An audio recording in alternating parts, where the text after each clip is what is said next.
I saw a post earlier today. I think it was Katie. Said she had mentioned that Solana was down for like 143 days after it launched, and then proceeded to do like a 170x or something like that from the bottom. And then I did a little bit more digging, and I found out that Cardano, it was down for 1,000 days. Once it launched and it made that first initial candle up, and then it started to trickle off for 1,000 days. But then again, they launched right at the very beginning of 2018. I think it was like April of 2018. So they endured the entire, almost I guess it was over 3 years of bear market until they had their first green candle. So luckily, I don't think we're in that position. I don't think it's going to be that rough. Not 1,000 days, but keep in mind, Solana, like I said, they had pretty decent timing as well, and they were down for 143 days. So, yeah, I don't even remember what day are we on. Do you know for Pulse? I don't know the day, but I mean, we're almost at 4 months because May 12th was the launch. So we're about 120 ish almost. Yep. So yeah, and you're great point about Cardano because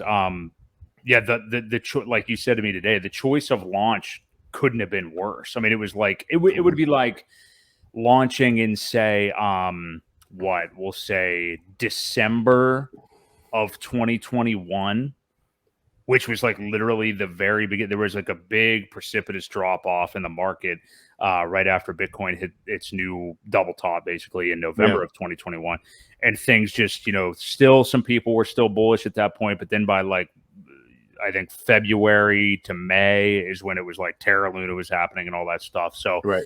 Yeah, imagine launching at that point. I mean, you were literally doomed for like 2 to 3 years just because of market conditions. Well, just because of timing. Absolutely. Yeah. I mean, part of that cycle. And, I don't know if they didn't think about it or if they just wanted to get the product out. Richard has always said, I'd rather launch in a bear market toward the end of it so that, you're looking, the candle, the chart looks so much better.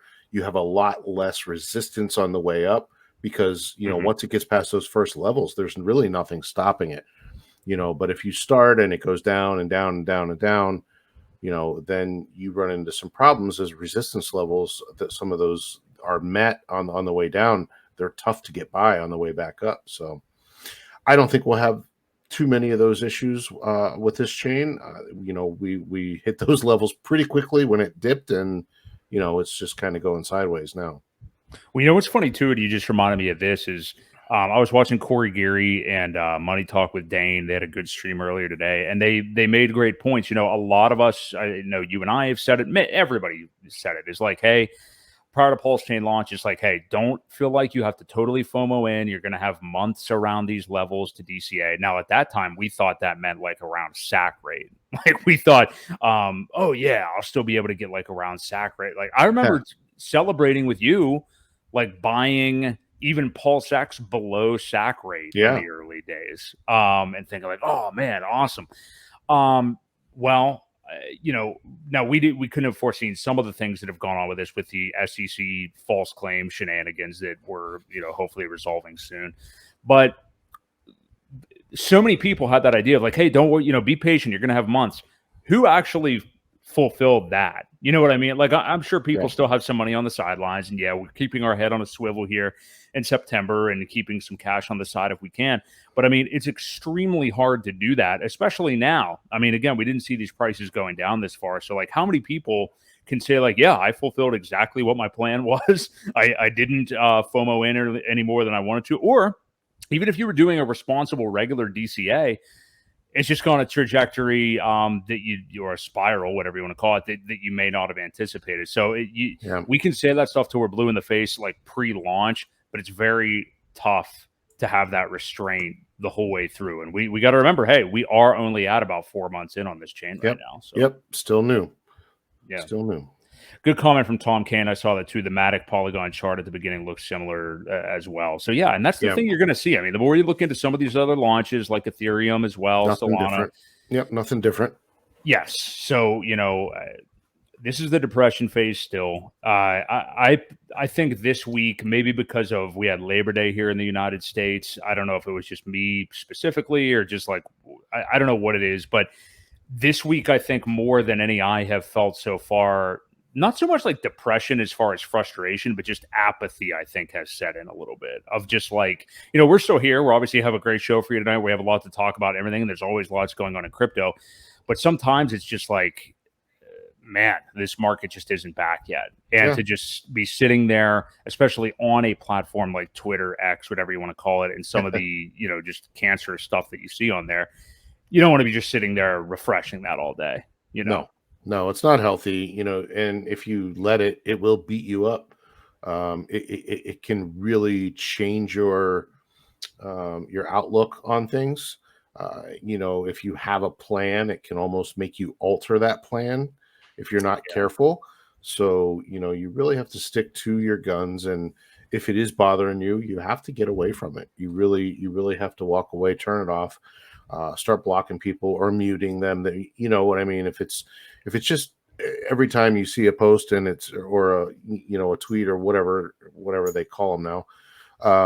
If it's nothing but negativity, get rid of it. It's not doing you any good. When the green candles come back, everybody will be in a good mood. Most everybody, anyway. There'll still be some bears out there, but they'll be few and far between. At least right now, it's a little rough because there are people that just start drama just to try to get more fear, more people leaving the market, selling with doubt, and it just creates more FUD. So get away from it if it doesn't do you good. If you can't handle it, if this is your first cycle, especially if you've not been through this before, you definitely need to limit it at least.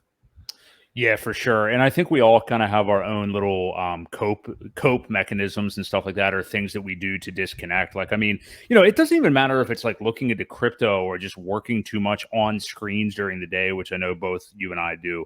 It's like sometimes you just need to disconnect and get out. Like one of my things, and I was listening to Ben Cage and Matty Allen talking about this today too.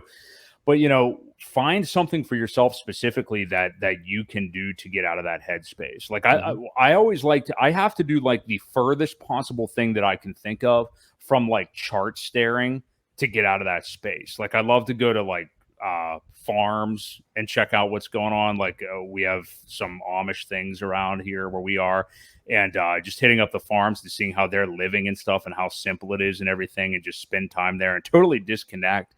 And just see how kind of slow the world is moving out there for real. Instead of just the stuff you're seeing on your timeline. Yeah, something else that I do too is, even while I'm working here, especially when I'm working from home, I'll throw a YouTube video on that has nothing to do with crypto. I enjoy watching a lot of these people that will sail around, even if it's just through the Bahamas or wherever it is. They go to some really cool places, and there's always a boat problems, and they're fixing and working on their sailboats and things like that. And it just kind of makes you realize that everybody has their own issues. You have to deal with them face to face, or you may sink. You know what I mean?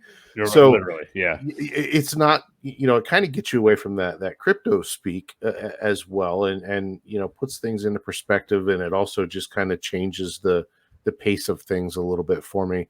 So yeah, I enjoy watching some of that stuff, or just whatever it may be. Interesting shows, pop on, or but it's definitely good to take a little break from it.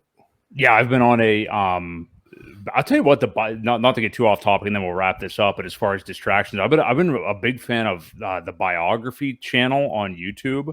Their actual YouTube channel, man, they have some good wrestling documentaries. If there's any guilty pleasure WWE people, WWF, WC, in the chat, I just watched the Mick Foley one the other day. It's terrific. Like they have interviews I've never seen before, like stories I've never heard before. Just awesome. I've been an addict of those lately. So cool.